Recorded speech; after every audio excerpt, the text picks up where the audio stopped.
कोई चीज़ बताने से पहले आज हम आपको ये बता दें कि इस समय लोकसभा चुनाव का दौर चल रहा है और आप लोग समाचार पत्रों में पढ़ते होंगे, सुनते भी होंगे और देखते भी होंगे कि अधिक से अधिक मतदाताओं को वोट डालने के लिए प्रेरित किया जा रहा है, जागरूक किया जा रहा है। आप लोग अक्सर देख रहे होंगे, सुन भी रहे होंगे और इतना आप सभी लोग जानते होंगे कि 18 वर्ष से ऊपर के सभी नागरिकों को वोट देने का अधिकार है, सभी लोग जानते हैं। और 5 साल में एक बार यह अवसर आता है। तो ये जो वोट डालने का जो अधिकार मिला, यह आपके सबसे बड़े अधिकारों में से एक है और यह आपका अधिकार ही नहीं है वोट डालना, बल्कि आपका सबसे महत्वपूर्ण कर्तव्य है। वोट डालना आपका सबसे महत्वपूर्ण कर्तव्य है और यह कर्तव्य है। जब आप वोट देते हैं तो एक तरह से आपके हाथ में ताकत आती है और यही वह समय होता है जब आपके हाथ में शक्ति होती है और बाकी समय आपके हाथ में कोई ताकत, कोई शक्ति नहीं होती। तो इस शक्ति का प्रयोग मतलब वोट देना आप अच्छे उम्मीदवार को, अच्छी सरकार को करने के लिए करें, क्योंकि अगर दुर्भाग्यवश अगर आप वोट नहीं देते हैं, चुनाव में भाग नहीं लेते हैं और गलती से अगर कोई दूसरा व्यक्ति चुन लिया जाता है तो उसका पूरा खामियाजा न केवल आपको भुगतना पड़ेगा बल्कि उस क्षेत्र की जागरूक जनता को भी भुगतना पड़ेगा और देश को भी भुगतना पड़ सकता है।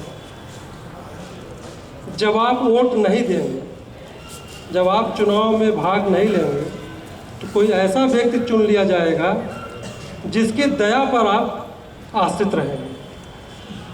तो इसलिए बहुत ही सोच समझ करके वोट का प्रयोग करें और वोट देने से पहले यह देख लें या जान लें कि उम्मीदवार जो है कैसा है। उम्मीदवार पढ़ा लिखा है कि नहीं, वह आपराधिक प्रवृत्ति का तो नहीं है, वह शिक्षित है, वह योग्य हो, वह संवेदनशील हो और सबसे बड़ी बात, समाज से जुड़ी हुई महत्वपूर्ण चीज़ों के बारे में उसे जानकारी। और यह भी देख लेना चाहिए कि वह क्षेत्र की जनता का कभी हित किया है कि नहीं, यह सब देखा जाना चाहिए। तो कुल मिलाकर के आप जिसको वोट दें या देख लें कि वह ईमानदार हो, वह जिम्मेदार हो, उसे जनता के हित की जानकारी हो और सबसे बड़ी बात, उसे या उसके पास भविष्य के लिए एक अच्छी योजना हो। और जब आप ऐसे सोच करके वोट देंगे, अब ऐसी सरकार को वोट देंगे, ऐसे व्यक्ति को वोट देंगे जो मतलब कि आपके नौकरी के लिए, आपके व्यापार पेशे के लिए, आपके उद्योग धंधों के लिए, तरह तरह के पेशे के लिए, या जो लोग यहाँ बैठे हैं खेती किसानी काम करते हैं उनके धंधों के नियमन के लिए वो सही कानून बना सकती है। और वह ऐसी सरकार सभी लोगों के विकास का काम करती हो और सभी लोगों को समान अवसर देने का काम करती हो। तो ऐसी सरकार को वोट देने का प्रयास करना चाहिए, ऐसे लोगों को वोट देने का प्रयास करना चाहिए जो पूरे भारतीय जनमानस को सुरक्षित रखने का काम करती हो, जो भयमुक्त वातावरण दे,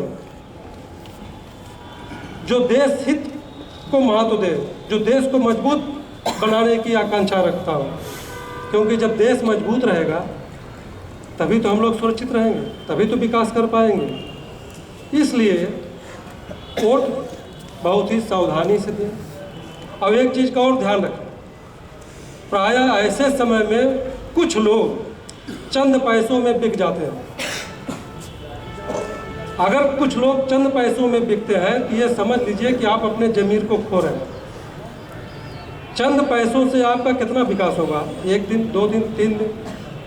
तो आप ऐसी सरकार को चुनने का प्रयास करिए जो आपके जीवन को स्थायी रूप से सुंदर बनाने का कार्य करती हो। और इसके अलावा यह भी सोच लीजिए कि 5 साल में केवल एक दिन आपको 1 घंटे के लिए निकलना है। जो लोग यहाँ पे सुन रहे हैं, कारागार से रिहा होने के बाद वो अपने क्षेत्र में जाए और लोगों को अधिक से अधिक प्रेरित करें वोट देने के लिए। और अगर आप वोट देने के लिए नहीं निकलते हैं, चुनाव में भाग नहीं लेते हैं, तो यह समझिए आपकी सबसे बड़ी कायरता है। यह अपने केवल पैर पे ही कुल्हाड़ी नहीं मारना है, बल्कि अपने जीवन के साथ और राष्ट्र के साथ भी खिलवाड़ करना है। अब इस गर्मी में अब लू लपट का कोई बहाना नहीं चलना चाहिए कि बहुत लू चल रही है, गर्मी है, इसलिए वोट कैसे दें। ये सोच लीजिए कि 5 साल में यह अवसर आता है, यह अवसर बार बार नहीं आता है।